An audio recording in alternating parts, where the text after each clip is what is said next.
আল্লাহ রাব্বুল আলামিন বলেন, এই দুনিয়ার জমিনে যত মানুষ আল্লাহ তাআলা পৃথিবীর জমিনে সৃষ্টি করেছেন, এই প্রত্যেকটা সন্তানকে আল্লাহ পাক রব্বুল আলামিন মায়ের উদরে, মায়ের পেটে তিনটা অন্ধকারের মধ্যে রাখে। যুলুমাতিন সালাস। এক নম্বরের অন্ধকার মায়ের পেটের মধ্যে রেহেম। দ্বিতীয় নম্বরের অন্ধকার মায়ের জরায়ু। তৃতীয় নম্বরের অন্ধকার হলো মায়ের পেট। এই তিনটা অন্ধকারের মধ্যে আসমানওয়ালা আল্লাহ পাক রব্বুল আলামিন একটা বাচ্চাকে রেখে দেন। সুবহানাল্লাহ। এরপরে এই বাচ্চাকে আল্লাহ পাক রব্বুল আলামিন মাটির সার অংশ থেকে, খাদ্য সারের সার অংশ থেকে সৃষ্টি করেন একটা মানুষকে।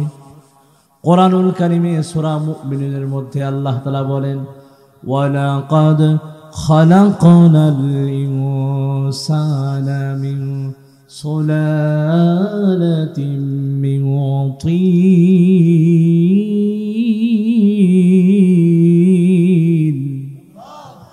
আল্লাহ রাব্বুল আলামিন বলেন, একটা মানুষকে আমি মাটির সার অংশ থেকে, খাদ্য সারের সার অংশ থেকে সৃষ্টি করেছি। বলতে পারেন হুজুরও, আমরা তো দেখি আমাদের মায়ের উদর থেকে যখন আমরা দুনিয়ার জমিনে আসি, আমাদের মা বাবার মিলনের মাধ্যম দিয়ে আমরা দুনিয়ার জমিনে আসছি। স্বাভাবিক বুদ্ধি আমাদের যেটা খাটে, আমাদের জেহেনে যেটা বাঁধে। কিন্তু আল্লাহ তাআলা কোরআনুল কারীমের মধ্যে বলতেছেন, ওয়ালাকাদ খালাকনাল ইনসান ওয়ালাকাদ খালাকনাল ইনসানা মিন সুলালাতিন মিন তিন।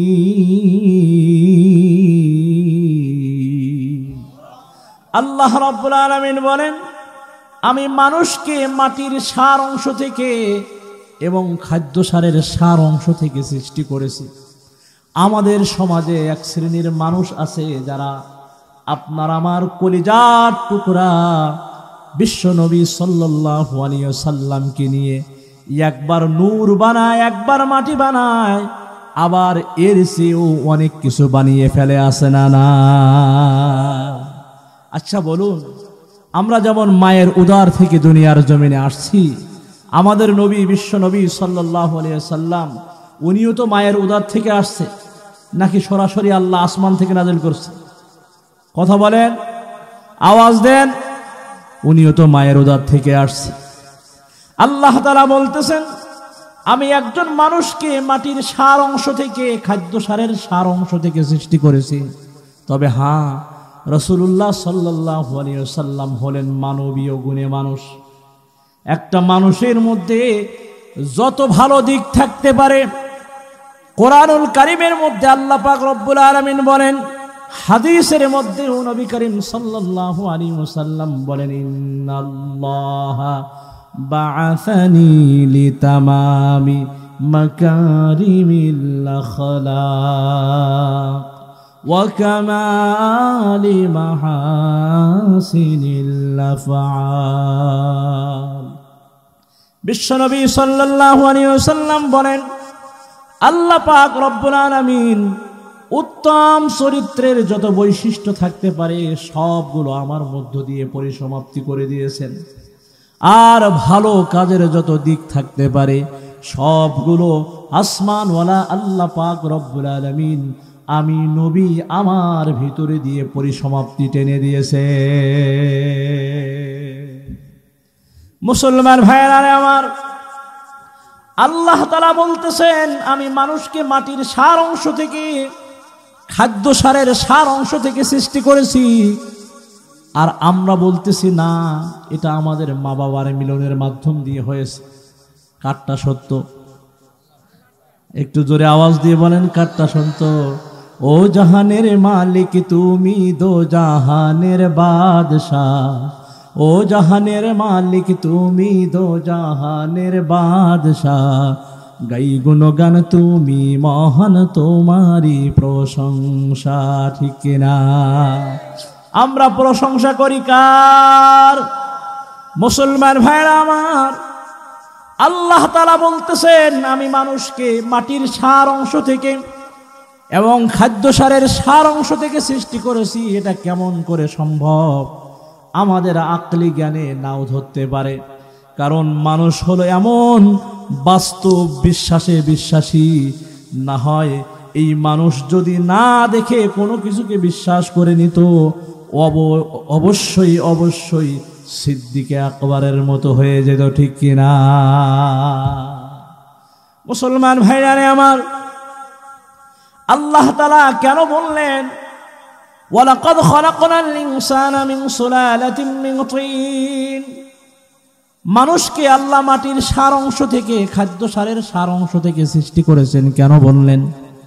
বলে যে এই মানুষ দুনিয়ার জমিনে বিসমিল্লাহ বলে একটা বৃক্ষ রোপণ করে, একটা আপেল গাছ রোপণ করে, কিংবা একটা বরই গাছ কিংবা ধান রোপণ করে, বলে এখান থেকে বিভিন্ন অঙ্কুর শাখা প্রশাখা বের হয়, এরপরে বিভিন্ন ডালপালা আস্তে আস্তে বড় হয়ে যায়। আসমানের মালিক আল্লাহ পাক রব্বুল আলামিন ওই শাখা প্রশাখা কাণ্ডের মধ্যে ফুল মুকুল দিয়ে দেয়। যেমন এখনের সময় আম গাছ, জাম গাছ, কাঁঠাল গাছ, এ সমস্ত গাছের মধ্যে ফুল ফলাদি চলে আসছে। এই ফুলগুলো দিয়েছে কে? বলে এই ফুলগুলো এক সময় ফলে রূপান্তরিত হবে, বলে এই ফলগুলো আবার এক সময় তরুতাজা হবে, হৃষ্টপুষ্ট হবে, মজাদার হবে, স্বাদযুক্ত হবে, আর মানুষেরা এই ফলগুলো ভক্ষণ করবে, এই ফলগুলো খাবে। খাওয়ার পরে মানুষের শরীরের মধ্যে তাকাত চলে আসবে, শক্তি চলে আসবে, আর এই ফলটা মাটির শ্বাস নির্যাস টেনে নিয়ে একটা গাছ, তার ভিতরে এগুলো নেওয়ার পরে এক সময় ফুল, এক সময় ফল, এক সময় সুস্বাদু ফলে রূপান্তরিত করে। ঠিক কিনা? এজন্যই তো আল্লাহ তাআলা বলেছে তোমাদের শরীরের মধ্যে যে রক্তগুলো হয়, মাংসপিণ্ড, শক্তি তৈরি হয়, এগুলো একটা মানুষ না খেয়ে থাকলে কোনোদিন হবে না। এই মানুষটা যখন আপেল খাবে, নাশপাতি খাবে, কমলা খাবে, আঙ্গুর খাবে, ভাত, মাছ, ডাউল, ডিম, দুধ এগুলো আহার করবে, এর থেকে আল্লাহ পাক রব্বুল আলামিন একটা শক্তি, এটা যখন পেটের মধ্যে যাবে, কিছু অংশ পেশাবের রাস্তা দিয়ে বের করে দেয়, কিছু অংশ পায়ুপথ দিয়ে বের করে দেয়, আবার কিছু অংশ মডিফাই করে পিওর রক্ত বানিয়ে মানুষের শরীরের মধ্যে ঢুকিয়ে দেয় কে?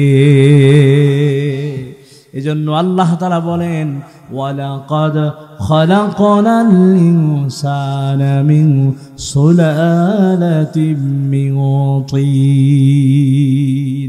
দুনিয়ার মানুষ, তোমার মা বাবা তোমাদেরকে মিলনের মাধ্যম দিয়ে আনছে পৃথিবীর জমিনে। মিলনের সময় যে শুক্র রেণু বের হয়, যেটাকে আমরা বীর্য বলি, এটা ওই মাটির সার অংশ এবং খাদ্য সারের সার অংশ। ঠিক কিনা? যেমনটা আল্লাহ তাআলা সূরা মুমিনের মধ্যে বলেন সুম্মা খালাকনান নুতফাতা আলাকাতান ফাখালাকনাল আলাকাতা মুদগাতান فخلقنا المضغة عظاما فكسونا العظام لحما ثم أنشأناه خلقا آخر فتبارك الله أحسن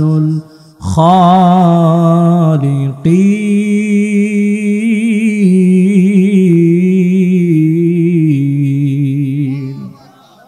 আল্লাহ রাব্বুল আলামিন বলেন এই মানুষকে আমি মায়ের উদরে 7টা ধাপে আমি আল্লাহ সৃষ্টি করেছি। এর আগে বললেন আমি মানুষকে মাটির সার অংশ এবং খাদ্য সারের সার অংশ দিয়ে সৃষ্টি করেছি।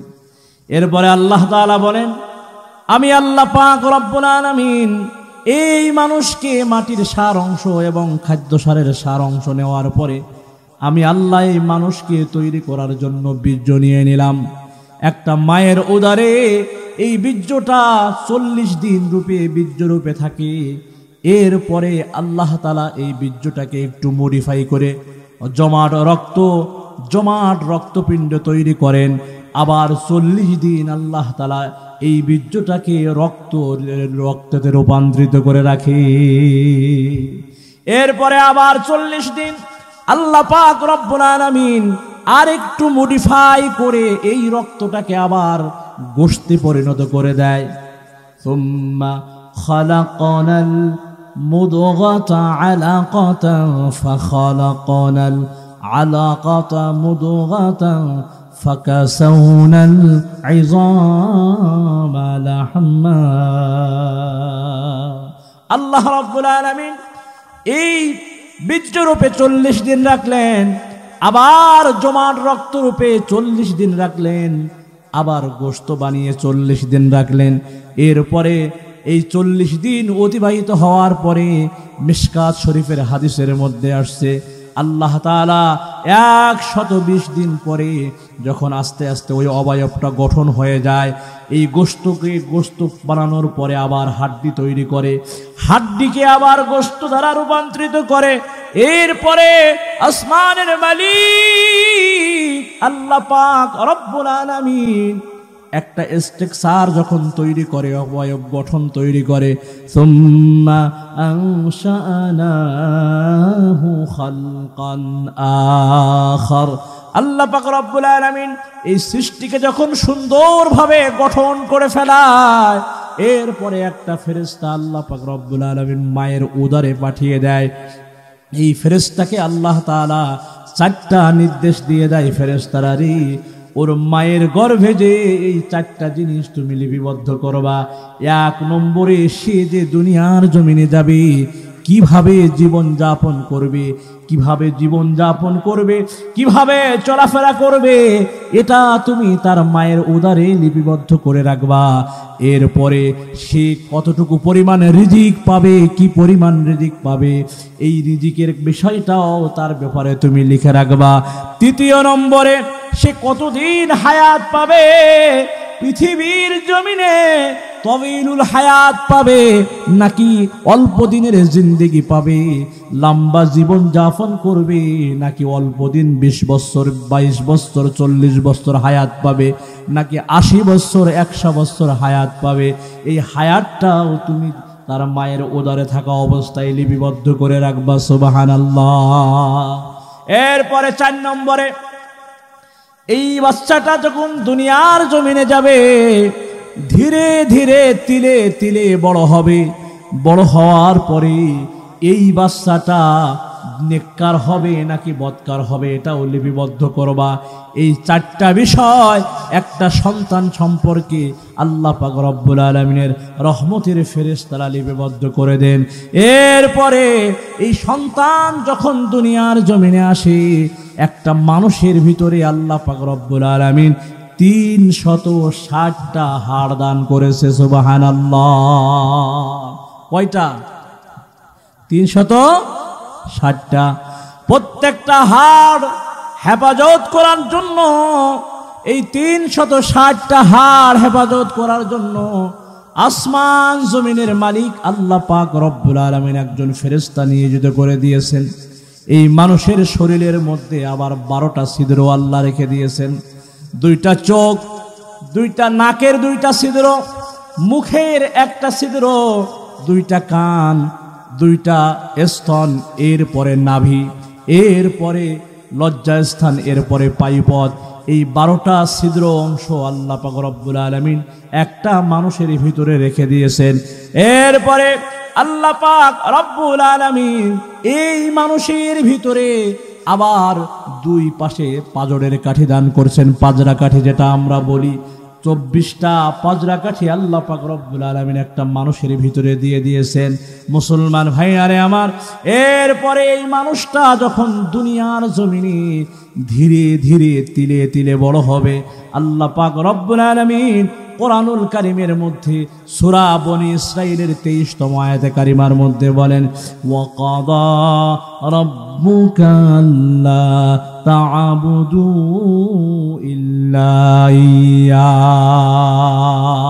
পৃথিবীর জমিনে যখন যাবেন, হে নবীজি আপনারা রব ফয়সালা করে দিয়েছেন আল্লাহ ছাড়া আর দ্বিতীয় কারো উপাসনা করবে না।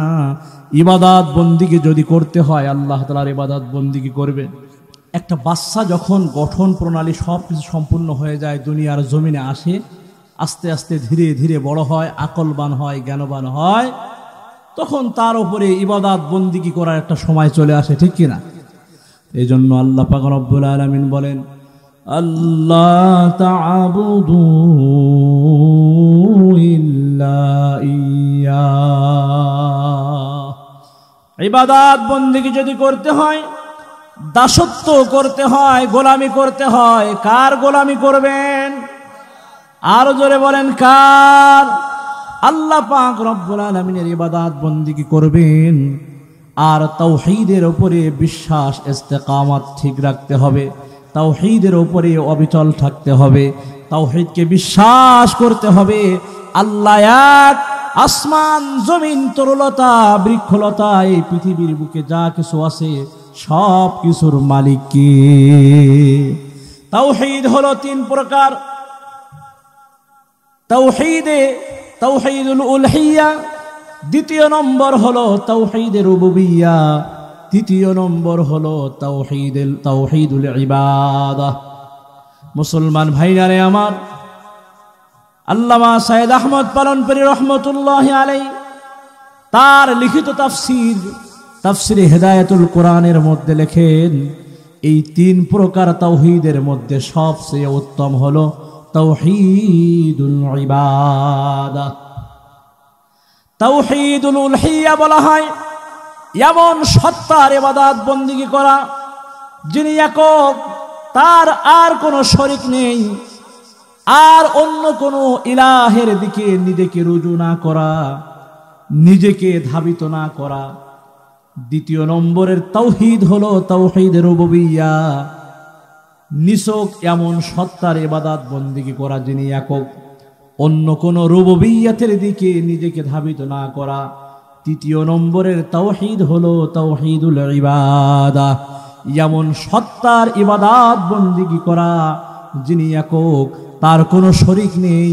এই দুনিয়াকে তিনি সৃষ্টি করেছেন, আসমান তিনি সৃষ্টি করেছেন, জমিন তিনি সৃষ্টি করেছেন, এই পৃথিবীর বুকে যা কিছু আছে সব কিছুর সৃষ্টিকর্তা তিনি। তার নামটা কি? মুসলমান ভাইয়ারে আমার, এজন্য আল্লাহ রাব্বুল আলামিন এই দুনিয়ার জমিনে মানুষ পাঠিয়েছি। এই মানুষ পাঠানোর একটা উদ্দেশ্য আছে না? না। আল্লাহ পাক রব্বুল আলামিন কোরআনুল কারীমের মধ্যে বলেন, ওয়ালাকাদ কাররামনা বনি আদম, আমি বনি আদমকে সম্মানিত করে সৃষ্টি করেছি। আপনাকে আমাকে আল্লাহ পাক রব্বুল আলামিন মর্যাদাবান বানিয়েছেন। এজন্য আমাদের আদি পিতা আদম আলাইহিস সালাতু ওয়াস সালামকে সৃষ্টি করার পরে ফেরেশতা দিয়ে সিজদা করে সম্মানের পাত্র বানিয়ে দিয়েছেন কে?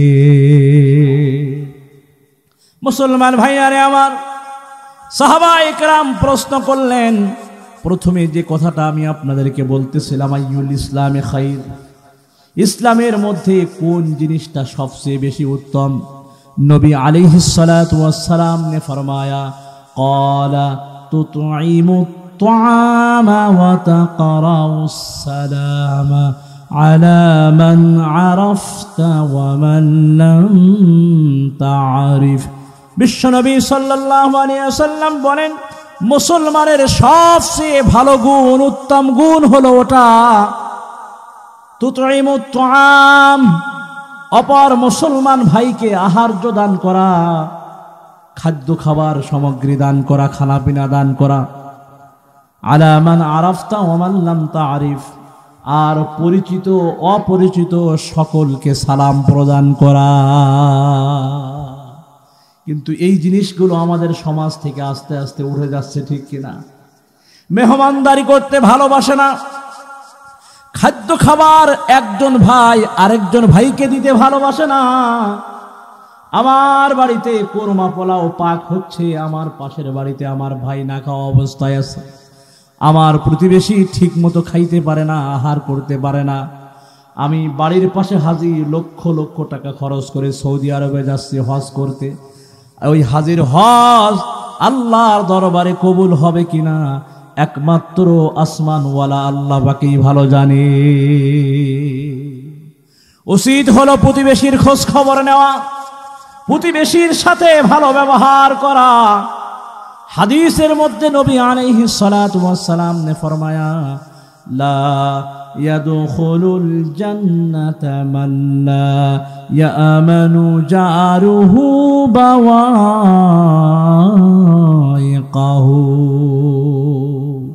বিশ্বনবী সাল্লাল্লাহু আলাইহি ওয়াসাল্লাম বলেন, ওই ব্যক্তি আল্লাহর তৈরি জান্নাতে যাবে না যার হাত পা অঙ্গ প্রত্যঙ্গের দ্বারা তার অপর মুসলমান ভাই নিরাপদ নাই। ওই ব্যক্তি আল্লাহর তৈরি জান্নাতে যাবে না, ঠিক কিনা? নবী আলাইহিস সালাতু ওয়াস সালামের কথা কি মিথ্যা হতে পারে? মুসলমান ভাইরারে আমার, আমাদের সমাজে এমনও মানুষ রয়েছে একই জায়গায় পাশাপাশি বাড়ি, রাতের আধারে জমির খোঁটা আরেকজনের জমির মধ্যে এক হাত ঢুকিয়ে দেয়, আছে না নাই? গ্রাম্য অঞ্চলের মধ্যে গেলে দেখা যায় পাশাপাশি জমিন, মাছ বরাবর ছোট্ট একটা ভেড়ি দেওয়া আছে, একটা আল দেওয়া আছে, মাটি দিয়ে উঁচা করে দেওয়া আছে। বৃষ্টির সময় আসলে দেখা যায় কাঁচা মাইরা লেংটি মাইরা এমন ভাবে ছাটা আরম্ভ করে দেয়, এমন ভাবে কাটা আরম্ভ করে দেয়, বৃষ্টির সময় একবার কাটে একবার ছাটে, আবার গরমের সময় গরমের ধান লাগানোর সময় আরেকবার ছাটে। এভাবে ছাটতে ছাটতে আরেকজনের জমির ভিতরে 1 বিঘাত পরিমাণ চলে যায়। এদিকে চাচা সৌদি আরবে প্রতি বছর বছর হজে যায়, এমন মানুষ আমাদের সমাজে আছে না? না মুসলমান ভাইয়ারে আমার, একই জায়গায় বাড়ি, পাশাপাশি বিল্ডিং, ওই বিল্ডিং এর ছাদ থেকে মুরগি জবাই করার পরে মুরগির নাড়ি ভুড়িগুলো এই বিল্ডিং এর ছাদে চলে আসে, কিংবা বিল্ডিং এর 2 বিল্ডিং এর ফাঁকে 1 হাত পরিমাণ জায়গা, সেই জায়গার মধ্যে অবশিষ্ট অংশগুলো পড়ে থাকে। দুর্গন্ধ কিভাবে করা যায়, ময়লা আবর্জনা কিভাবে করা যায়, একই জায়গায় বাড়ি, প্রতিবেশীকে কিভাবে কষ্ট দেওয়া যায়, সকালবেলা উঠে খারাপ ভাষায় গালিগালাজ করে, এমন প্রতিবেশী আমাদের সমাজে আছে না? না গীবত আরম্ভ করে দেয়, গীবত করে, শিকায়েত করে, পরোক্ষ নিন্দা করে। অথচ আল্লাহ পাক রব্বুল আলামিন কোরআনুল কারীমে সূরা হুজরাতের 12 নম্বর আয়াতে কারিমার মধ্যে বলেন, ইয়া আইয়ুহাল্লাযীনা আমানু জতানিবু কাসীরাম মিনায-যন্ন ইন্না বা'দায-যন্নি ইসমুন ওয়া লা তাজাসসু ওয়া লা ইয়াগতাব বা'দুকুম বা'দা আইয়ুহিব্বু আহাদুকুম আন ইয়াকুলা লাহমা আখিহি মাইতা ফাকারিহতুমুহু ওয়াত্তাকুল্লাহ ইন্নাল্লাহা তাওয়াবুর রহিম।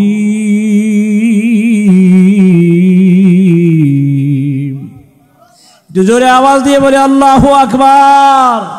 আমাদের সমাজে এমন মানুষ রয়েছে সকালবেলা চায়ের দোকানে বসে গীবত করা আরম্ভ করে দেয়, পরোক্ষ নিন্দা করা আরম্ভ করে দেয়, চুগলখড়ি আরম্ভ করে দেয়, খারাপ ধারণা করে।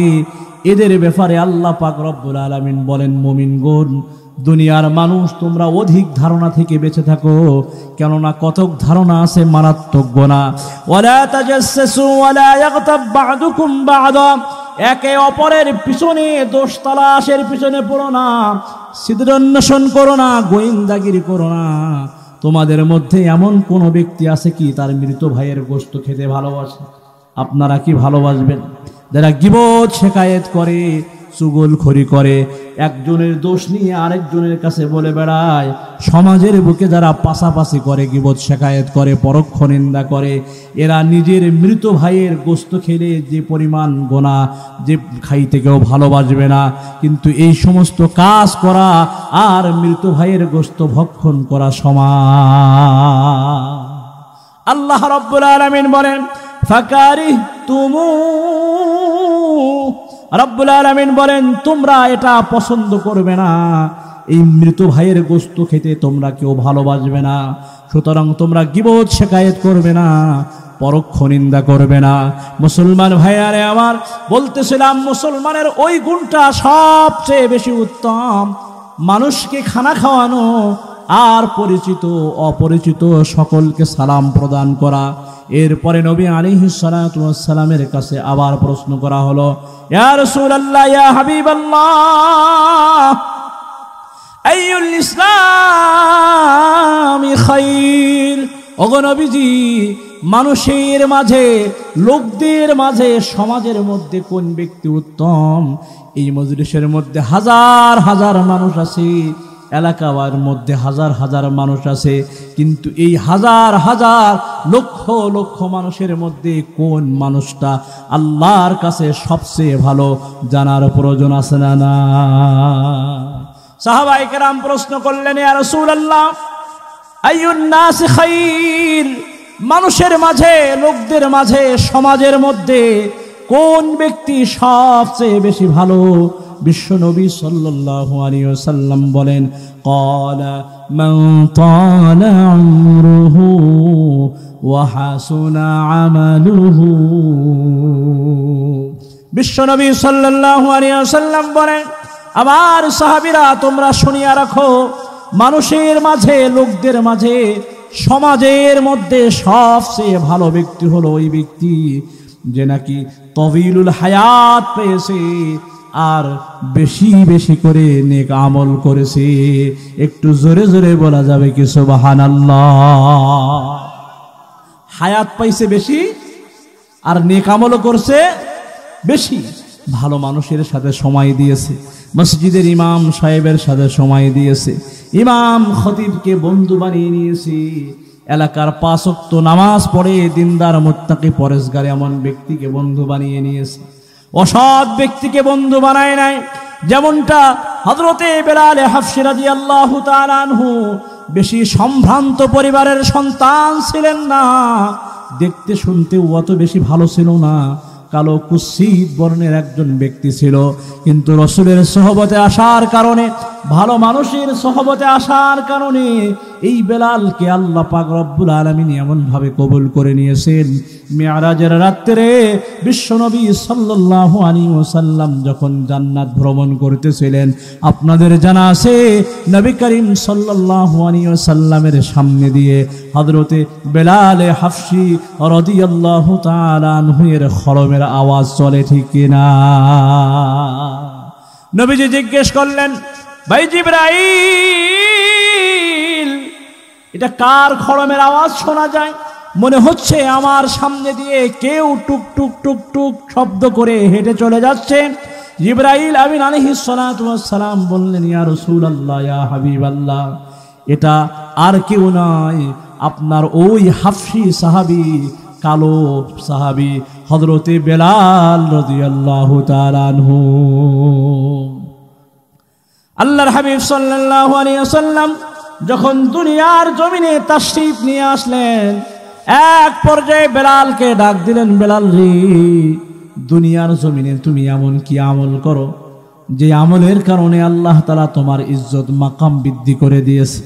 হযরতে বেলাল বলেন, ইয়া রাসূলুল্লাহ, তেমন কোনো আমল নেই, তবে উজুর পরে আমি শাহাদা বাক্য পাঠ করি এবং উজু করার পরে শুকরিয়াতান আমি 2 রাকাত নামাজ আদায় করি, আনুষঙ্গিক কিছু আমল আমি করি, এর বেশি কোনো আমল আমার তেমন কোনো আমল না।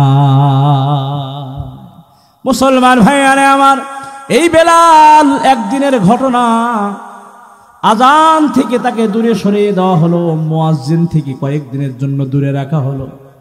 একদিন আজান হয়েছে সুললিত কণ্ঠে, সুন্দর কণ্ঠে আজান হয়েছে ঠিকই, কিন্তু মাগার সুবহ সাদেক হয় না, ফজর হয় না, সূর্য ওঠে না। কেন সূর্য ওঠে না? ওই বেলাল এত মহব্বত নিয়ে, দরদ নিয়ে আজান দিত, যার আজানের ধ্বনি আরশে আজিম পর্যন্ত পৌঁছে যেত। সুবহানাল্লাহ। এই বেলাল কিভাবে এত সম্মানিত হয়েছেন, এই মুয়াজ্জিন সাহেব কেন এত সম্মানিত হয়েছেন? আল্লাহর হাবিব দুই শ্রেণীর মানুষের জন্য দোয়া করে গেছেন। হাদিসের মধ্যে আছে, আল্লাহুম্মা রশিদিল আইম্মা ওয়াগফির লিল মুয়াজ্জিনিন। নবীজি দোয়া করে গেছেন, আল্লাহ আমার উম্মতের ইমামদেরকে, ওলামায়ে কিরামদেরকে হেদায়েতের উপরে অবিচল রেখো, আর মালিক মুয়াজ্জিন সাহেবদেরকে তুমি ক্ষমা করে দিও। কিন্তু এই ইমাম মুয়াজ্জিনের কদর আমাদের সমাজে অনেক জায়গায় নাই, ঠিক কিনা? মসজিদ উন্নত হয়, 5 তলা হয় মসজিদ, 6 তলা হয় মসজিদ, এসি হয় মসজিদের মধ্যে, কিন্তু ইমাম সাহেব যে ঘরের মধ্যে থাকে ওই ঘরটা সংস্কার করা হয় না। ইমাম সাহেবের জন্য, মুয়াজ্জিন সাহেবের জন্য ফ্যামিলি নিয়ে থাকার মতো কোনো ব্যবস্থা থাকে না। বাংলাদেশের মধ্যে অধিকাংশ মসজিদের ইমাম মুয়াজ্জিন কষ্টের মধ্যে থাকে। বহির্বিশ্বের দিকে তাকাইলে দেখা যায় মসজিদের ইমাম মুয়াজ্জিন পাজারু গাড়ি নিয়ে ঘোরে। 6,000 টাকা বেতন থাকে, 6 মাস বাকি থাকে, আবার বেতন ঠিক মতো দেয় না। সভাপতি সাহেব এসে একবার খারাপ ব্যবহার করে, সেক্রেটারি এসে গলা ধরে বের করে দিতে চায়, আবার কেশিয়ার এসে দুর্ব্যবহার করে। আছে না না এরকম অনেক জায়গায় রয়েছে বাংলার জমিনে। এজন্য মুসলমান ভাইরারে আমার, ইমাম, খতিব, খাদেম, মুয়াজ্জিন সাহেবদের সাথে যারা খারাপ ব্যবহার করে এরা আসলে ভালো নয়, এরা আসলে ভালো ব্যক্তি নয়, ঠিক কিনা? ইমাম সাহেব একটু এদিক সেদিক গেলেই গরম হয়ে যায়। আমি ইমাম সাহেবের বেতন দেই না, সারা এলাকা ভিক্ষা করে। খতিব সাহেবের বেতন দেই 20,000 টাকা, সানি ইমাম সাহেবের বেতন দেই 10,000 টাকা। আমাদের কষ্ট হয় না? ভাইরি একটুখানি বোঝা উচিত, আপনার মসজিদের ইমাম ঈদের দিনেও পর্যন্ত, বিশেষ করে ঢাকা শহরের কথা বলি, ঈদের দিনেও পর্যন্ত আপনার মসজিদের ইমাম ছুটি পায় না। আপনি সরকারি চাকরি করেন, মাসে 50,000 টাকা বেতন পান, 1 সপ্তাহ আগে বাংলাদেশ সরকার আপনাকে ছুটি দিয়ে দিয়েছে। সাপ্তাহিক 2 দিন করে ছুটি দেয় আপনাকে, শুক্রবার, শনিবার। এছাড়াও কত দিবস বাংলার জমিনে আছে, তার কোনো অভাব নাই। সব দিবসে আপনি ছুটি পান, বিবি বাচ্চা নিয়ে আপনি এদিক সেদিক ঘোরাফেরা করেন, আরামে দিন কাটান। আর আপনার ইমাম একদিনের জন্য ছুটিতে গেলে যেই ধরনের ব্যবহার করা হয়, ঢাকা শহরে থাকি, অনেক মসজিদের ইমাম মুয়াজ্জিনের চোখের পানিতে হাত ধোয়া যায়। জেনে রাখবেন, আপনি যদি আলেমের মনে কষ্ট দেন, ইমামের মনে কষ্ট দেন, খতিবের মনে কষ্ট দেন, মুয়াজ্জিনের মনে কষ্ট দেন, জ্ঞানী গুণী পরহেজগার ব্যক্তির মনে কষ্ট দেন, এই দুনিয়ার জমিনে থাকা অবস্থায় আল্লাহ পাক রব্বুল আলামিন আপনাকে 4টা বিপদের সম্মুখীন করে দিবে। শিকায়েত কুনাধারে কে উস্তাদেরা, গ্রেফতারে বাসদ বালাচারেরা, একে আঁকে আলমাস ফারামুসাওয়াদ। আপনি যদি আলেমের সাথে বেয়াদবি করেন, উস্তাদের সাথে যদি বেয়াদবি করেন, ইমামের সাথে যদি বেয়াদবি করেন, মা বাবার সাথে যদি বেয়াদবি করেন, দুনিয়ার জমিনে থাকা অবস্থায় সর্বপ্রথম যে বিপদ আল্লাহ আপনাকে দিবি সেটা হলো আপনি আপনার মুখস্থ করা বিদ্যা ভুলে যাবেন। একে আঁকে আলমাস ফারামুসাওয়াদ, দেগার তঙ্গে রুজি বা দুনিয়া সাওয়াদ। দ্বিতীয় নম্বরের বিপদ মুসিবত, আল্লাহ পাক রব্বুল আলামিন রুজির বরকত কেড়ে নিবে। সামাকে শাকশাস বামিরাত যাওয়া। তৃতীয় নম্বরের বিপদ হলো যৌবন বয়সে মারা যাবি। চতুর্থ নম্বরের বিপদ হলো চাহারাম বেঈমারাওয়াদাজ্জাহা। চতুর্থ নম্বরের বিপদ হলো ঈমান হারা হয়ে বেঈমান হয়ে মারা যাবে।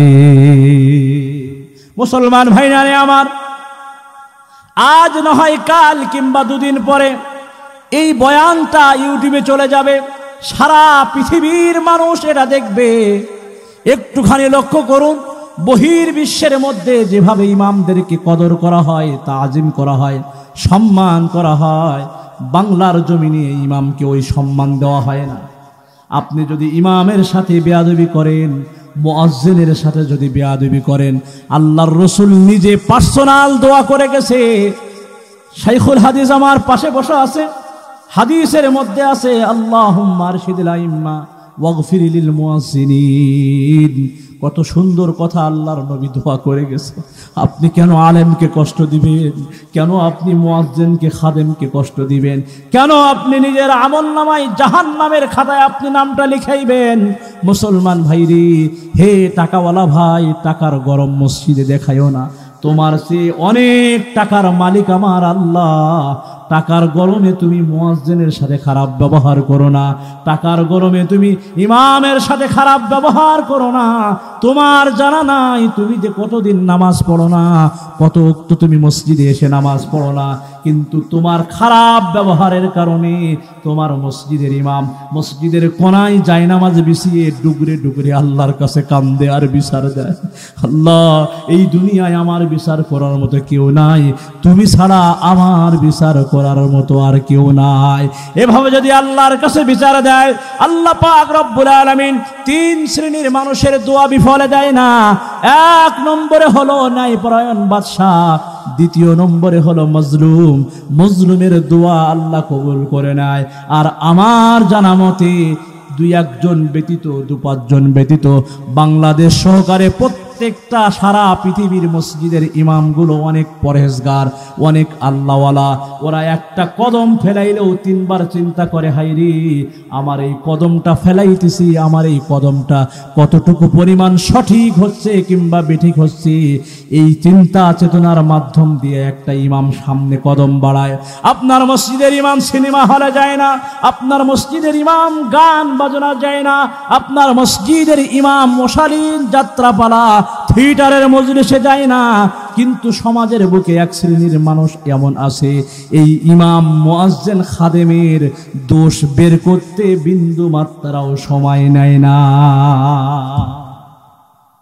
বাস্তব একটা ঘটনা বলি, মুসলমান ভাইয়ারে আমার, আয়াতে কারিমা তেলাওয়াত করেছিলাম, কিন্তু এর আগে আরো কিছু কথা বলে নেই। এই ইমাম মুয়াজ্জিন খাদেমদেরকে সম্মান দিতে হবে। আল্লাহর নবীর নায়েবদের, নবীর উত্তরসূরিদেরকে আপনি যদি সম্মান করেন, মর্যাদার আসনে আসিত করেন, এই দুনিয়ার জমিনে আপনার আমার সম্মান বাড়িয়ে দেবে কে?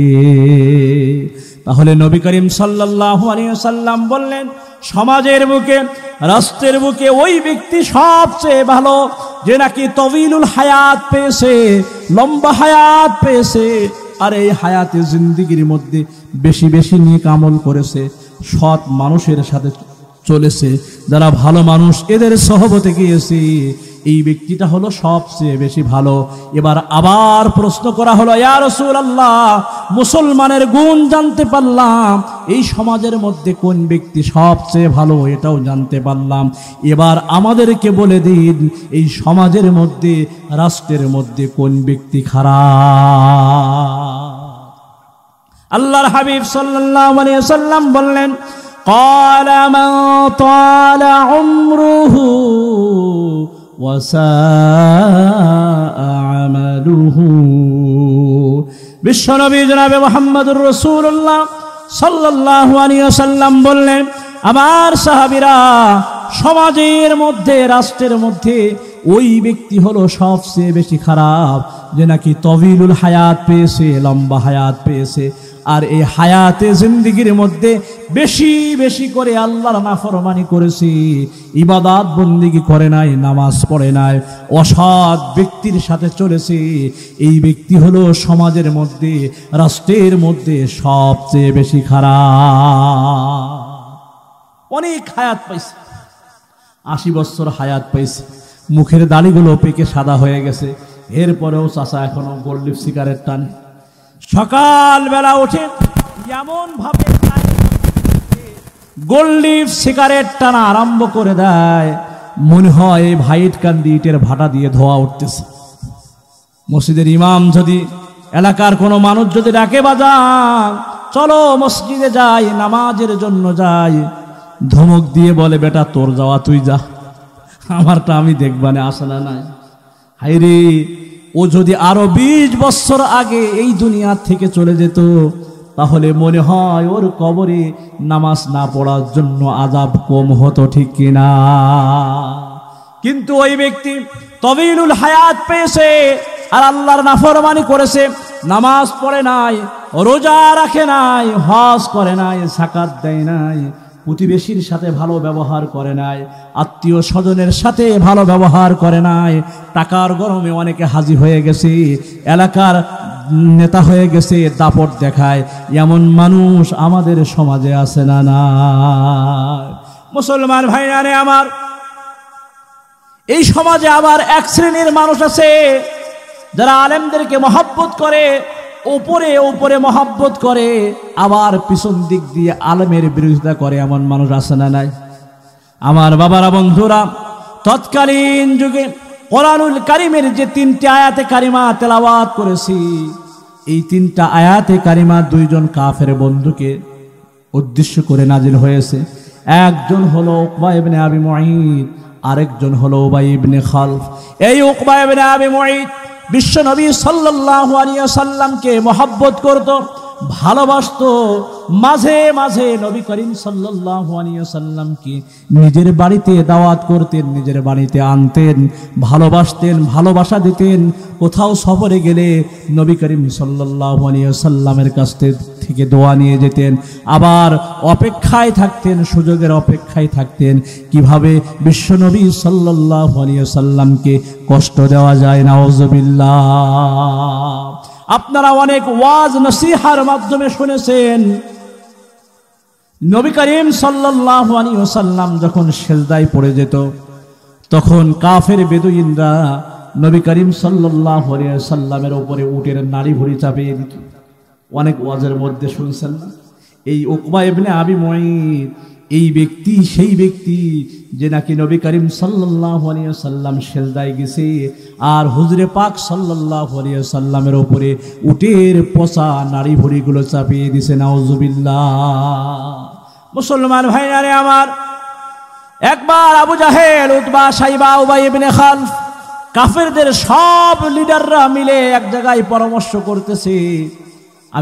আবু জাহেল বলতেছে, আমি অমুক জায়গায় উটের পচা নাড়ি ভুঁড়ি দেখে আসছি, তোমাদের মধ্যে এমন কোন বীর বাহাদুর রয়েছে ওই উটের পচা নাড়ি ভুঁড়িগুলো নিয়ে আসবে। আমি দেখে আসলাম মুহাম্মদ সাল্লাল্লাহু আলাইহি ওয়াসাল্লাম কাবার চত্বরে দণ্ডায়মান হয়ে দাঁড়িয়ে দাঁড়িয়ে নামাজ পড়তেছে, তার রবের ইবাদত বন্দেগী করতেছে।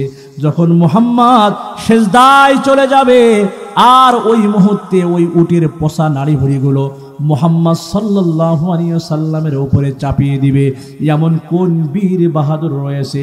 এই পোড়া কপাল উকবা ইবনে আবি মুঈত দাঁড়িয়ে গেলেন, নেতা মহোদয়, আমি করব, আমি এই কাজ করতে পারবো, আপনি খালি আমাকে একটু অনুমতি দেন। আবু জাহেল ডাক দিয়ে বলে, ওরে উকবা ইবনে আবি মুঈত, এটা তোমার দ্বারা সম্ভব, তুমি পারবা, যাও, তোমাকে অনুমোদন দেওয়া হয়ে গেল। আমাদের সমাজে এমন মানুষ রয়েছে, এমন নেতা আছে, নিজে ক্ষতি করতে পারে না, আরেকজনকে দিয়ে ক্ষতি করায়, নিজে মাহফিল বন্ধ করতে পারে না, আরেকজনকে দিয়ে বন্ধ করায়, নিজে ওলামায়ে কেরামের বিরুদ্ধে কিছু করতে পারে না, পাতি নেতা, চটি নেতা দিয়ে ওলামায়ে কেরামের বিরুদ্ধে অ্যাকশন নেয়, আসে না? না মুসলমান ভাইয়ারে আমার, এরা সব হলো উকবা ইবনে আবি মুঈতের দলের লোক। কারণ কোরআনুল কারীমের মধ্যে সূরা বনী ইসরাঈলের ৭১ নম্বর আয়াতে কারিমার মধ্যে আল্লাহ তাআলা বলেন, ইয়াউমা নাদউ কুল্লা উনাসিন বিইমামিহিম ফামান উতিয়া কিতাবাহু বিয়ামিনিহি ফাউলাইকা ইয়াকরাউনা কিতাবাহুম ওয়ালা ইযলামুন তিলা। আল্লাহ রাব্বুল আলামিন কিয়ামতের ময়দানে প্রত্যেক কওমকে তার নেতা সহ ডাকবে। হযরতে আদম আলাইহিস সালাতু ওয়াস সালামকে তার কওম সহকারে ডাকবে, নবী নূহ আলাইহিস সালাতু ওয়াস সালামকে তার কওম সহকারে ডাকবে, নবী ইসমাঈল আলাইহিস সালাতু ওয়াস সালামকে তার কওম সহকারে ডাকবে, নবী ইসহাক আলাইহিস সালাতু ওয়াস সালামকে তার কওম সহকারে ডাকবে, নবী ইব্রাহিম আলাইহিস সালাতু ওয়াস সালামকে তার কওম সহকারে ডাকবে, নবী বিশ্বনবী মুহাম্মদুর রাসূলুল্লাহ সাল্লাল্লাহু আলাইহি ওয়াসাল্লামকে তার কওম সহকারে ডাকবে। এছাড়াও যারা দলপতি ছিল, সমাজপতি ছিল, সমাজের নেতা ছিল, এদেরকেও নিজ নিজ স্থান থেকে তাদেরকে ডাকা হবে। আর বলা হবে, যাদের প্রতি শয়তান আসর করেছিল, যারা আল্লাহর সম্পর্কে ব্যঙ্গচিত্র করেছিল, যারা আল্লাহর সম্পর্কে প্রশ্ন উত্থাপিত করেছিল, যারা আল্লাহর সম্পর্কে ইলম না থাকার কারণে তর্ক বিতর্ক করেছিল, শয়তানের পদঙ্ক অনুসরণ করা করেছিল, শয়তানের সাথে সেদিন তারা কিয়ামতের ময়দানে উঠবে। এজন্য মুসলমান ভাইরারে আমার, আপনার নেতা আপনি যার অনুসরণ করবেন, আপনার ওই নেতা যেন পরহেজগার হয়, আপনার ওই নেতা যেন আল্লাহওয়ালা হয়, যাতে করে কিয়ামতের ময়দানে আল্লাহর আদালতে আপনি একজন নেককার মানুষের সংস্পর্শে থেকে আল্লাহর আদালতে উঠতে পারে। মুসলমান ভাইয়ারে আমার, বলতেছিলাম এই উকবা ইবনে আবি মুঈত নিজে তৈয়ার হয়ে গেল, তড়িঘড়ি করে দিয়ে দেখে উটের ওই পোষা নারী ভুঁড়ি নিয়ে চলে আসলেন। যখন নবী করিম সাল্লাল্লাহু আলাইহি ওয়াসাল্লামের কাছে এসে অপেক্ষমান রইলেন, বিশ্বনবী সাল্লাল্লাহু আলাইহি ওয়াসাল্লাম যখন সিজদায় পড়ে আল্লাহর কাছে কিয়ামত পর্যন্ত যত আনেওয়ালা উম্মতে মুহাম্মাদি দুনিয়ার জমিনে আসবে তাদের জন্য দোয়া করছে। আপনার আমার জন্য কলিজার টুকরা বিশ্বনবী সাল্লাল্লাহু আলাইহি ওয়াসাল্লাম দোয়া করেছেন। সারা পৃথিবীর সব মানুষের জন্য নবী করিম সাল্লাল্লাহু আলাইহি ওয়াসাল্লাম দোয়া করতেছেন। আর ঠিক এমনই মুহূর্তে এই উকবা ইবনে আবি মুঈত বিশ্বনবী সাল্লাল্লাহু আলাইহি ওয়াসাল্লামের মাথার উপরে উটের পোষা নাড়ি ভুঁড়িগুলো চাপিয়ে দেয়। হযরতে ফাতেমাতুজ জাহরা রাদিয়াল্লাহু তাআলা আনহা কিছুক্ষণ পরে নবী করিম সাল্লাল্লাহু আলাইহি ওয়াসাল্লামের কাছাকাছি চলে আসলেন, দুই চোখের পানিগুলো ছেড়ে দিয়ে কাঁদে, কে রে, আমার এতিম বাবার মাথার উপরে উটের পোষা নাড়ি ভুঁড়িগুলো চাপাইয়ে দিছে, আমার বাবা কি অপরাধ করেছে, আমার বাবা কি অন্যায় করেছে তোদের কাছে। কাঁদতেছে হযরতে ফাতেমা রাদিয়াল্লাহু তাআলা আনহা। কিছুক্ষণের মধ্যে ওসমান, ওমর, আলী, হযরতে আবু বকর সিদ্দিক রাদিয়াল্লাহু তাআলা আনহু চলে আসলেন। হুজুরে পাক সাল্লাল্লাহু আলাইহি ওয়াসাল্লাম সিজদারত অবস্থায় রয়ে গেলেন। আল্লাহ পাক রব্বুল আলামিন হযরতে জিবরাইল আমিন আলাইহিস সালাতু ওয়াস সালামকে পাঠিয়ে দিলেন, জিবরাইল রে, আমি যেই নবীর উপরে মশা মাছি বসা পর্যন্ত নিষেধ করে দিয়েছি, যেই নবী রাস্তা দিয়ে হাঁটলে মেঘমালা আমার নবীর উপরে ছায়া দান করতো রে, জিবরাইল দেখ আমার নবীকে কেমনে কষ্ট দেয়। ও জিবরাইল চলে যা রে, দেখ আমার হাবিব কি দোয়া চায়, আমার হাবিব যেভাবে বলে আজকের শাস্তি সেভাবেই হয়ে যাবে।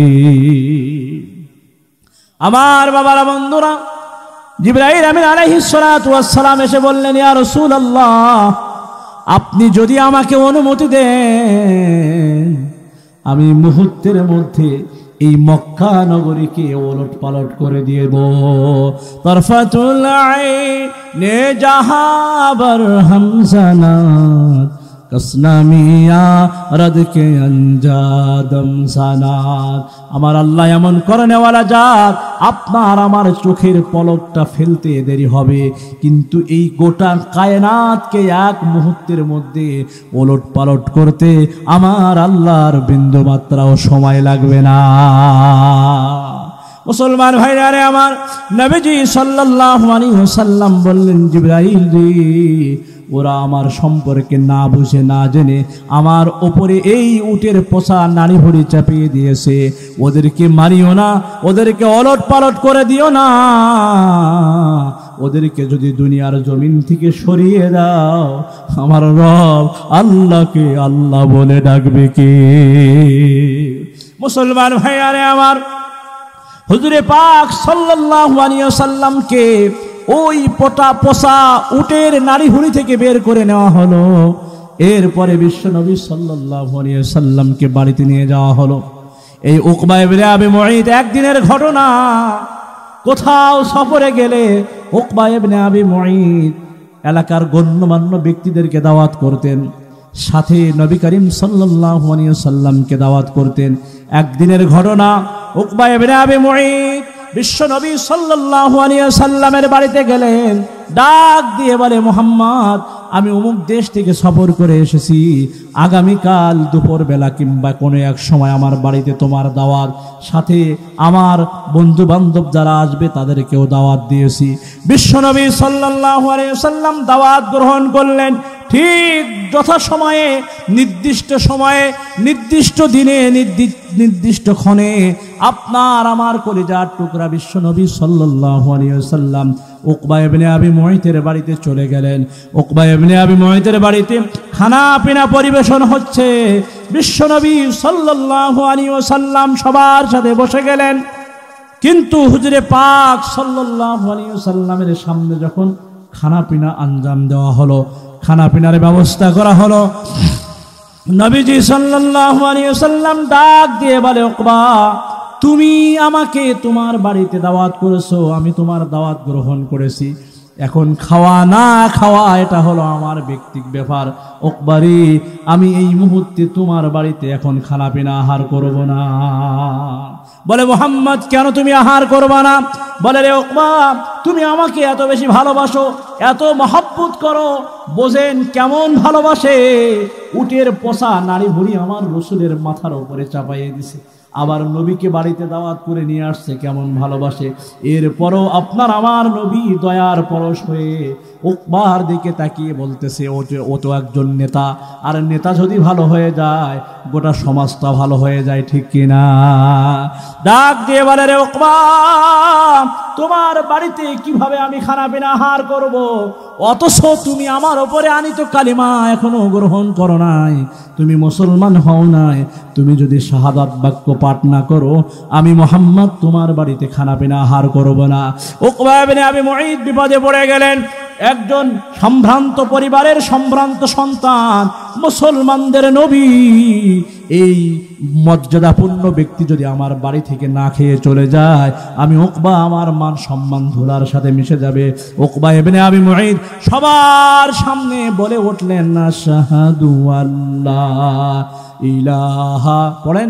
ইল্লাল্লাহু ওয়া আশহাদু আন্না মুহাম্মাদান আবদুহু ওয়া রাসূলুহু উকবা ইবনে আবি মুঈত মুসলমান হয়ে গেলেন মুহূর্তের মধ্যে এই ঘটনা গোটা মক্কা নগরীর মধ্যে সওয়ার হয়ে গেল এক কান দুই কান হতে হতে ওই আবু জাহেল উতবা উবাই ইবনে খালব ওদের কানে চলে গেল এই উকবা ইবনে আবি মুঈতের বহুদিনের পুরাতন বন্ধু উবাই ইবনে খালব এই উবাই পরের দিন উকবা ইবনে আবি মুঈতকে ডাক দিছে কিরে উকবা তুমি এমন বড় ভুল কাজ করলে যে আমাদের বিরুদ্ধে কথা বলে আমাদের ধর্মের মুখে চুনকালি মাখায় আমাদের বিরুদ্ধে কথা বলে এমন একজন ব্যক্তি মুসলমানের নবী মুহাম্মদকে তাও জামাই আদরে নিজের বাড়িতে এনে খাওয়াইলা আবার তাকে সামনে রেখে সব মানুষের সামনে তুমি তার উপরে ঈমান আনছো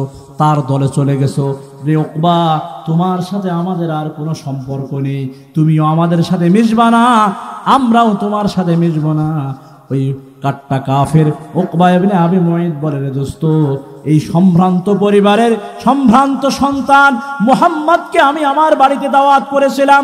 নির্দিষ্ট দিনে নির্দিষ্ট সময়ে খানাপিনা পরিবেশিত হচ্ছে, ঠিক এমনই মুহূর্তে মুহাম্মদ দাঁড়িয়ে বলতেছে, মুহাম্মদ আমাকে উদ্দেশ্য করে বলতেছে, উকবা, তুমি আমার ওপরে আনিত কালিমাটা এখনো গ্রহণ করো নাই, সুতরাং আমি তোমার বাড়িতে খানাপিনা আহার করব না। রে বন্ধু ভাই, তুমি শুনিয়া রাখো, আমি মুহাম্মাদের মন সন্তুষ্ট করার জন্য আমি কালিমা পড়েছি, শাহাদাত বাক্য পাঠ করেছি, এটা আমি আমার দিল থেকে এই বাক্য পাঠ করি নাই। নাউজুবিল্লাহ। দেখছেন কেমন ভালো মানুষ, দাওয়াত করে খাওয়ায়, আবার ওদিকে উটের পোষা নাড়ি ভুড়ি চাপিয়ে দেয়। আমাদের সমাজে এমন মানুষ আছে না? নাই। দাওয়াত করে খাওয়ায়, ভালো ভালো মুরগার রান গোস্ত পোলাও খাওয়ায়, আবার খাওয়ায় বের করে দেওয়ার পরে হের নামে বদনাম করে, আবার যে খেয়ে গেল হেও বদনাম করে। আছে না? নাই। কয় গোস্তের মধ্যে ঝাল দিছে, বেশি খাইতে পারি নাই। কয় হে আমার দেখতে পায় না, এই জন্য গোস্তটা ঝাল দিছে বেশি করে, যাতে খাইতে না পারে। আবার কয় দেখছো, হে আমার শত্রু, দাওয়াত দিছে তারপরও আমার বাড়ি থেকে খেয়ে গেছে। হয় কি হয় না? মুসলমান ভাই, আরে আমার এই উবাই ইবনে খালফের কথা শুনিয়া উকবা ইবনে আবি মুঈত ডাক দিয়ে বলে, বন্ধু, আমি দিল থেকে কালিমা পড়ি না, এটা আমার ঠোঁট দিয়ে মাত্র উচ্চারণ করেছি। বলে, না, এটা আমরা বিশ্বাস করি না, তুমি মুহাম্মাদের লোক হয়ে গেছো, মুহাম্মাদের দলের লোক। বলে, না, আমি মুহাম্মাদের কালিমা অন্তর থেকে পাঠ করি নাই। উবাই ইবনে খালফ যুক্তি দেয়, এখন এটা আমরা ওই সময় বিশ্বাস করব, তুমি যদি আগামীকাল সকালে দলবল নিয়ে মুহাম্মাদের বাড়িতে ঢুকবা, মুহাম্মদ যখন তোমার সামনে চলে আসবি, তুমি মুহাম্মাদের মুখের মধ্যে নাউজুবিল্লাহ থুতু নিক্ষেপ করবা। এটা যদি তুমি করতে পারো, তাহলে বুঝবো যে তুমি মুহাম্মাদের ধর্ম গ্রহণ করো না। এই পড়া কোপাইলে উকবা ইবনে আবি মুঈত বলতে, দোস্ত, এটা কোনো ব্যবহার হইল?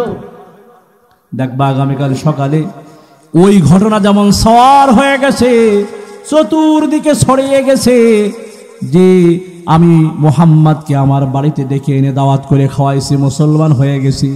আবার আগামীকাল সকালেও এই ঘটনা চতুর্দিকে ছড়িয়ে যাবে যে আমি মুহাম্মাদের মুখের মধ্যে থুতু নিক্ষেপ করেছি। নাউজুবিল্লাহ। এখন আপনারা বলেন, যেই নবীকে আল্লাহ এত সম্মান দিলেন, মর্যাদা দিলেন, ওই নবীর মুখে একটা কাফের থুতু নিক্ষেপ করবে, আর আসমানের মালিক আল্লাহকে এরা সহ্য করবে? আরো জোরে বলেন, সহ্য করবে? মুসলমান ভাই, আরে আমার, নির্দিষ্ট দিনে নির্দিষ্ট সময়ে সকালবেলা উকবা ইবনে আবি মুঈত তার কওমের লোকজন নিয়ে নবী করিম সাল্লাল্লাহু আলাইহি ওয়াসাল্লামের বাড়িতে গেলেন। বাহির থেকে মুহাম্মদ মুহাম্মদ বলে ডাক দিচ্ছি।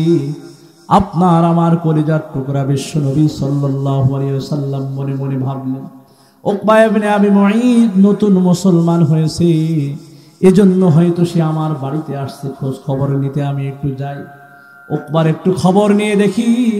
মুহাম্মদ আরবি সাল্লাল্লাহু আলাইহি ওয়াসাল্লাম বাসা থেকে বের হয়ে বাহিরে চলে আসলেন, আর উকবা ইবনে আবি মুঈত কোনো কিছু না বলার আগেই মুখ থেকে থুতু বের করলেন। মুসলমান ভাইরা আমার, আল্লাহর কুদরত বোঝা যায় না। হাদিসের মধ্যে আছে, আল্লাহ পাক রব্বুল আলামিন আপনার আমার নবীর সম্পর্কে বলেন, ইদা যুকিরতু যুকিরতা মাই। ওগো নবীজি, যত জায়গায় আমি আমার নাম রেখে দিয়েছি, তত জায়গায় আপনার সম্মানার্থে আমার নামের সাথে আমি আপনার নাম রেখে দিয়েছি। নবীজি, জান্নাতের গেটে গেটে আমার নামের সাথে আপনার নাম লেখা, জান্নাতের পাতায় পাতায় আপনার নাম লেখা। ওগো নবীজি, আপনার নাম আমি আল্লাহ মহব্বত করে আজানের মধ্যে রেখে দিয়েছি, আপনার নাম আমি মহব্বত করে একামতের মধ্যে রেখে দিয়েছি, আপনার নাম আমি মহব্বত করে আপনার নামটাও আমি নামাজের মধ্যে রেখে দিয়েছি। ওগো নবীজি, এমন কি কবরের মধ্যে একটা মানুষকে তিনটা প্রশ্ন করা হবে, সেখানেও আমি বরকতান আপনার নামটাও রেখে দিয়েছি, ঠিক কিনা? এত সম্মান যে নবীকে আপনার আমার রব আল্লাহ পাক রব্বুল আলামিন দিলেন, ওই নবীর মুখে একটা কাফেরের মুখের থুতু নিক্ষেপ করা হবে, আর আসমানের মালিক আল্লাহ এটা সহজে মেনে নেবে নাকি? মুসলমান ভাই আরে আমার, উকবা ইবনে আবি মুঈত মুখের থুতু বের করলেন, আল্লাহ পাক রব্বুল আলামিন ওই থুতুটাকে মুহূর্তের মধ্যে আগুনে পরিণত করে দিলেন। আগুনের শিখা অগ্নি স্ফুলিঙ্গ বানিয়ে দিলেন। আর ওটা বিশ্বনবী সাল্লাল্লাহু আলাইহি ওয়াসাল্লামের দিকে যায় নাই, ওটা আবার ওভারটেক করে উকবা ইবনে আবি মুঈতের মুখের মধ্যে আল্লাহ ঢুকিয়ে দিলেন। এপাশে ছিদ্র হয়ে গেল, এপাশেও ছিদ্র হয়ে গেল, দুই পাশ ছিদ্র হয়ে গেল।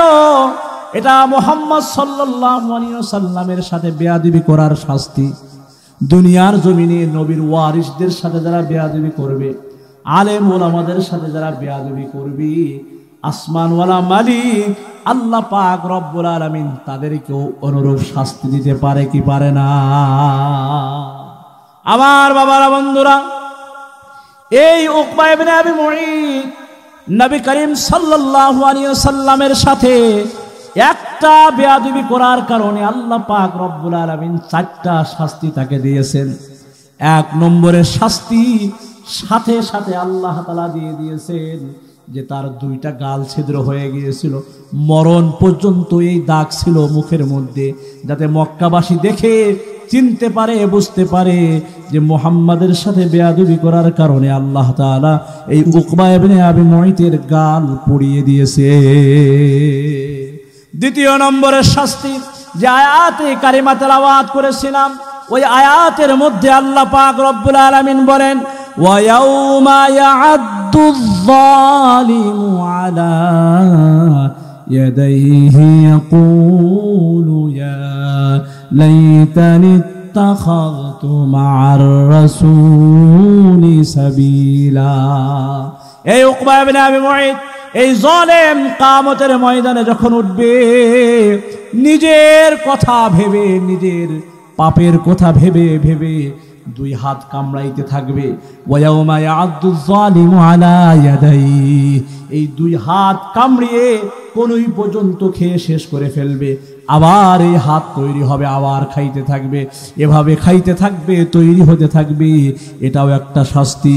এজন্য আল্লাহ পাক রব্বুল আলামিন বলেন, এই উকবা ইবনে আবি মুঈত কিয়ামতের ময়দানে আফসোস করতে থাকবে আর বলতে থাকবে, ইয়া ওয়াইলাতা লাইতানি লাম আত্তাখিয ফুলানান খলিলা।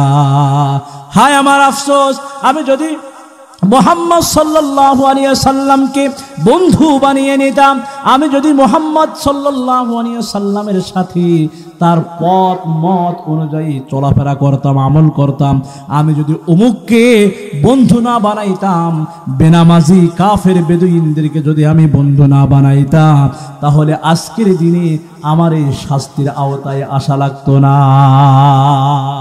এজন্য হাদিসের মধ্যে আছে, নবী করিম সাল্লাল্লাহু আলাইহি ওয়াসাল্লাম বলেন, লা তুসাহিব ইল্লা মুমিনান ওয়া লা ইয়াকুল তুআমাকা ইল্লা তাকি। তুমি একনিষ্ঠ মুমিন ব্যতীত অন্য কাউকে বন্ধু বানাইবা না, আর তোমার খানা পিনাকে একজন মুত্তাকি পরহেজগার ব্যতীত অপর কোনো বেনামাজি সুদখোর ঘুষখোরকে খাওয়াইবা না। মুসলমান ভাইয়ারে আমার, একটা বেয়াদবি করার কারণে কয়টা শাস্তি? একটু জোরে বলেন, কয়টা শাস্তি? দুনিয়ার জমিনে একটা 2টা। 1 নম্বরে হলো 2 গাল পড়ে যাওয়া। 2 নম্বরের শাস্তি হলো বদর যুদ্ধে নির্মম ভাবে মৃত্যুবরণ করা। 3 নম্বরের শাস্তি হাসরের ময়দানে 2 হাত কামড়াইতে থাকবে আর আফসোস করতে থাকবে, লাকাদ আযাল্লানি আনিয যিকরি বা'দা ইয জাআনি। আফসোস করতে থাকবে আর বলতে থাকবে, হায়রে, আমার কাছে সত্য এসেছিল, এই সত্য থেকে তারা আমাকে দূরে সরিয়ে দিয়েছিল। আকানা শাইতানু লিল ইনসানি খাযুলা। শয়তান হলো মানুষের জন্য দুশমন। এই শয়তান মানুষকে সত্য পথ থেকে দূরে সরিয়ে নেওয়ার জন্য সব সময় ধোঁকা দেয়। নফসে আম্মারা, নফসে লাওয়ামা, নফসে মুতমাইন্না। এই নফসে মুতমাইন্না, এই নফসটা মানুষকে সব সময় ভালো কাজের দিকে ডাকতে থাকে। এজন্য ওই মানুষটার ভিতরে যখন ভালো দিক নির্দেশনা থাকে, ওই মানুষটা ভালো হওয়ার জন্য ভালো মানুষের সোহবতে যায়, ঠিক কিনা? মুসলমান ভাইয়ারে আমার, চতুর্থ নম্বরের শাস্তি, আসমান জমিনের মালিক আল্লাহ পাক রব্বুল আলামিন এই উকবা ইবনে আবি মুঈদকে কিয়ামতের ময়দানে বিনা হিসেবে তাকে জাহান্নামে প্রবেশ করিয়ে দিবে। এবার আসুন যে হাদিসটা আমি আপনাদের সামনে পাঠ করেছিলাম।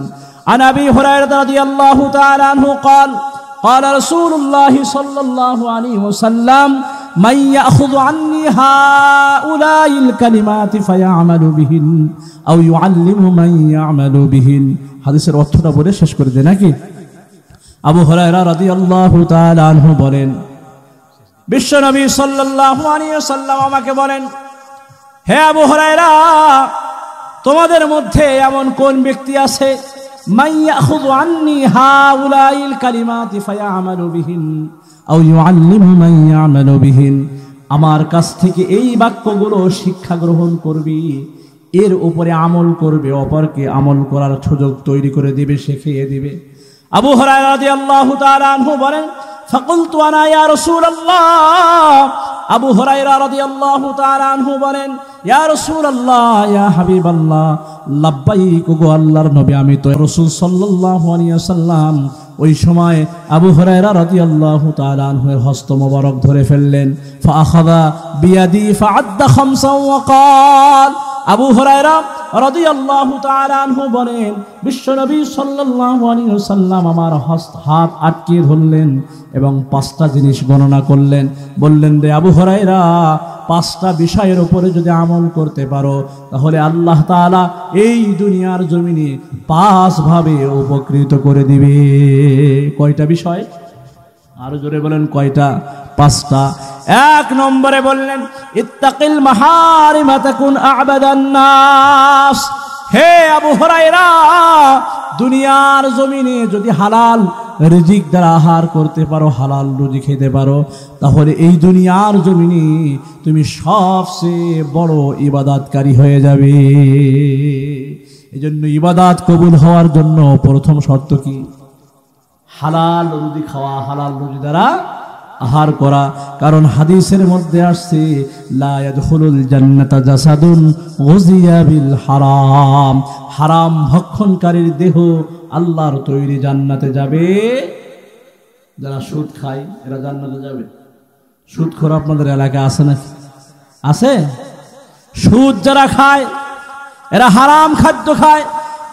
একবার 1 টাকা সুদ খাইলে 36 বার জেনা করলে যেই পরিমাণ গোনা হয়, তাও আপন মায়ের সাথে জেনা করার পরিমাণ গোনা আল্লাহ আমলনামায় দিয়ে দেয়। বাইরে, এজন্য সুদি কারবার থেকে নিজের নামটাও কাটিয়ে দেন। আল্লাহর ভয় ভিতরে নিয়ে আসেন। হালাল রুজি দ্বারা আহার করেন, অল্প আহার করেন। অল্প আহার করার দ্বারা আল্লাহ পাক রব্বুল আলামিন জীবনের প্রত্যেকটা ইবাদত বন্দেগী কবুল করে নেবে। আল্লাহ তাআলা এই দুনিয়ায় নাফাউদ দুনিয়া ওয়া নাফাউল আখিরা, দুনিয়ার জমিনে আল্লাহ তাআলা আপনাকে উপকার দান করবে, আখিরাতের জমিনেও আল্লাহ তাআলা মর্যাদার আসনে আসন দান করে সম্মানিত করে দিবে, ঠিক কিনা? 2 নম্বরে বললেন, ইত্তাকিল মাহারিমা তাকুন আ'বাদান নাস ওয়ারদা বিমা কাসামাল্লাহু লাকা তাকুন আগনান নাস। হে আবু হুরায়রা, তাকদীরের উপরে বিশ্বাস করবে। আল্লাহ তাআলা তোমার জন্য যতটুকু পরিমাণ তাকদীর রেখেছি, এর ওপর যদি তুমি বিশ্বাস করো, তাহলে এই দুনিয়ার জমিনে তুমি সবচেয়ে শ্রেষ্ঠ ধনী হয়ে যাবে। ওয়াহসিন ইলা জারিকা তাকুন মুমিনা। 3 নম্বরে বললেন, আবু হুরায়রা, তুমি তোমার প্রতিবেশীর সাথে ভালো ব্যবহার করবে। তোমার প্রতিবেশীর সাথে যদি তুমি ভালো ব্যবহার করতে পারো, ব্যাখ্যা বিশ্লেষণ করতে গেলে আরো অনেক সময়ের প্রয়োজন, সংক্ষেপে অর্থগুলো বলে দেই। আমার বাবারা, বন্ধুরা, কোনো ব্যক্তি যদি তার প্রতিবেশীর সাথে ভালো ব্যবহার করে, ওই ব্যক্তি দুনিয়ার জমিনে একজন পাক্কা মুমিন হয়ে যাবে। ওয়াহিব্বা লিন-নাসি মা তুহিব্বু লিনাফসিকা তাকুন মুসলিমা। বিশ্ব নবী সাল্লাল্লাহু আলাইহি ওয়াসাল্লাম বলেন, রে আবু হুরায়রা, তুমি নিজের জন্য যেটা পছন্দ করবে, তোমার অপর মুসলমান ভাইয়ের জন্য যদি তুমি সেটা পছন্দ করতে পারো, তাহলে তুমি একজন পাক্কা মুসলমান হয়ে যাবে। সুবহানাল্লাহ। ওয়ালা তুকসিরিদ দিহকা ফাইন্না কাসরাতাদ দিহকি তুমিতুল কলব। বিশ্ব নবী সাল্লাল্লাহু আলাইহি ওয়াসাল্লাম ৫ম নম্বরে বললেন, রে আবু হুরায়রা, তুমি কম কম হাসবে এবং বেশি বেশি করে কান্নাকাটি করবে। নিজের গুনাহের কথা স্মরণ করে, নিজের পাপ রাশির কথা স্মরণ করে, জাহান্নামের ভয়ে, আল্লাহ পাক রব্বুল আলামিনের ক্রোধের ভয়ে জান্নাতের তামান্না অন্তরের মধ্যে ফিট করবে, কান্নাকাটি করবে। তাহলে আল্লাহ পাক রব্বুল আলামিন তোমার তামাম জীবনের গুনাহ খাতাগুলো মাফ করে দিবে।